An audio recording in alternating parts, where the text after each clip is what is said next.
What's up, everybody? This is Graham. Today I have a wonderful treat for you. This is John Heck, who is just as athletic as he is tall and handsome. He's a former offensive lineman for UNC, and now he's a strength coach, and he is going to be a name you're going to remember. But we're going to go over a few things you can do to prepare in this offseason, especially if you're an offensive lineman, defensive lineman, something that requires a lot of rotation and upper body strength.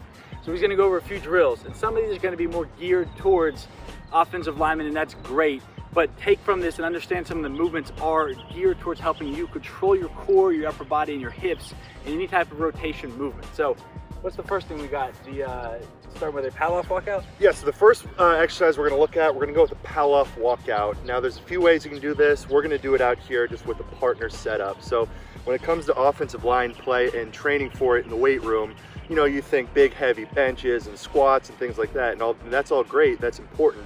But really, at the higher levels of football, when you're looking at offensive line play, we need guys with strong, sturdy, stable cores with an excellent quality of movement, all right? So we're gonna go over this pal-off walkout. This is what we call an anti-rotation exercise. So a big part of offensive line play, when you're pass setting and you've got a defensive lineman on you, he's trying to turn your hip to shorten that edge to the quarterback. He's trying to pry your hips open and rotate you just to give him a direct, easy route to the QB, all right? We can't have that. We need a strong core to resist that rotation so we can stay square on that defensive end and make him run wide outside the hump. So that's what this pal-off walkout is gonna have transferred to, all right? So we'll get set up. Coach Graham is he's gonna be rooted hard. We're gonna get some good resistance on there, okay? Inside hand holds the band, outside hand goes over top. Athletic base, arms are locked out in front, and then we are just gonna do 3 lateral walkouts and then retrace our steps. The whole time, I'm not letting it turn me. As that resistance increases, I'm not letting it pull me. I'm strong, neutral, right down the middle the whole way. That core is braced hard, okay? 3 walkouts, pause, and then 3 back end. We'll do either 3 sets of 3 or 3 sets of 5 with that to begin with, and then we'll flip sides. So once you get that, another option is to be able to pick a plate, lightweight plate. You can do a med ball with this as well, I'm assuming, but grab one of these. This is gonna help you control the rotation when someone's trying to push you laterally. So we'll do this. Yeah, all right, so another big thing with offensive line, you know, especially in our pass sets, you've got that wide speed rush from defensive end. You've got to quickly kick slide, you know, out of your stance and get to him. But when you get there, you've got to be under control and you've got to be set up in a way where you can plant and change directions. Okay, too many offensive linemen, they try to just launch out of their stance and then they're out of control. The DN goes inside, they can't redirect with it. So this drill, we're going to kind of build off of that anti-rotation that we just worked on. We're going to go a lateral shuffle, okay, the plate centered, and then we're going to plant, torque that plate to the right, keeping our hips and our shoulders square. We're not letting the momentum of that plate turn us, all right? So we're starting right here. We're gonna go just about 5 yards on the lateral shuffle.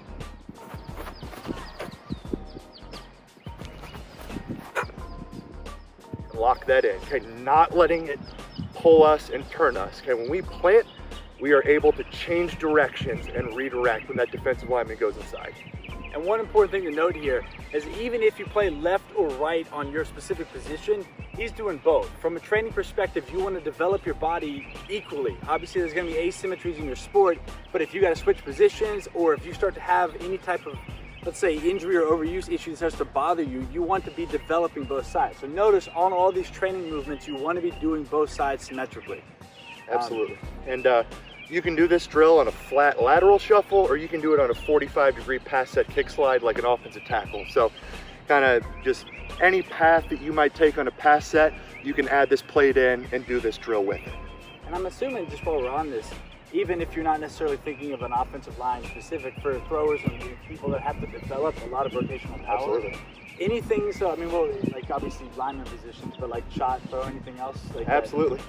I mean, any sport that involves any sort of rotation, just like you said, throwing, you know, discus, shot put, where you're having to get that powerful rotational force. Yeah, things like this will absolutely have good transfer. Awesome. So let's finish up with talking about some nutrition. Obviously, John makes me look like a little small human, and I promise I'm only medium. I'm not really that small, but being able to put on size is so important. So it's 2 or 3 things that these guys can look at for gaining 10, 15 pounds this summer? Yeah, so the biggest thing, if there's one factor to address right off the bat, it's gonna be meal frequency. All right, I see too many guys, they'll eat big meals, you know, guys who are trying to gain weight, they'll eat big meals, but they don't eat frequently enough. They'll have 1, maybe 2 big meals during the day, not realizing they've spent the majority of the day not eating at all. So I want guys trying to shoot for 4 to 5 meals daily.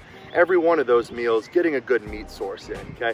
At this point, I'm not too worried about the specific food choices, but if you can get to where you're eating 4 to 5 meals day in and day out, 7 days a week, that's gonna be a huge missing puzzle piece for you in your weight gain and just for building muscle, recovering, getting bigger and stronger in general. Building on that, so I do a lot of intermittent fasting, but also note, so don't, just because someone you follow or do or coach you have does a specific meal, it may not be ideal for you. So listen to the people that know and they're talking about your specific situation. Don't compare someone else's chapter 20 with your chapter 2. So just because somebody you see is doing a different type of eating or maybe low carb or high fat, whatever it is, it may not be ideal for you. So find the people who are doing what you need to be doing and get that advice. So that's great advice. And then another easy tip, just kind of tying into the frequent meals, another way just to manage the time with it. Some people, when they try to eat frequent meals for the first time, you know, they feel like they don't have enough time in the day to get those meals in. So an easy tip, get your first meal a day in within 30 minutes of waking up. Okay, a lot of people, they wake up, they don't have their first meal, it's been an hour and a half, 2 hours after they've gotten up, they just have their coffee or something. Get up, within 30 minutes of rising, get that first meal in. And for your last meal of the day, okay, get a full meal in 30 minutes to an hour before bed. All right, so start the day with a big meal, end the day with a big meal, and get at least 2 solid quality meals in some point throughout that day. So, and building on that, just for a lot of guys, is because you have to train yourself. I think this is one of those things, you don't just start having a big appetite. A lot of people that struggle to gain weight, you have to train yourself. How important would you say having some type of liquid nutrition? Even, I know this man has blended up chicken before, so, you know, to help get some of the calories in.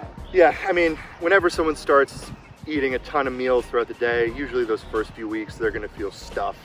They're not gonna have the appetite for it. It takes kind of a couple weeks to get used to that, to get your metabolism, your digestion rolling to handle that food volume. But kind of in those first initial phases, incorporating some liquid calories, that's gonna be an easy way just to get a lot of those calories in without filling you up too much. So things like whole milk, things like, you know, protein shakes, fruit smoothies with honey or Greek yogurt, protein powder added, things like that are gonna be great easy ways to get a ton of extra calories in without filling you up too much and also adding a little bit of extra convenience to it.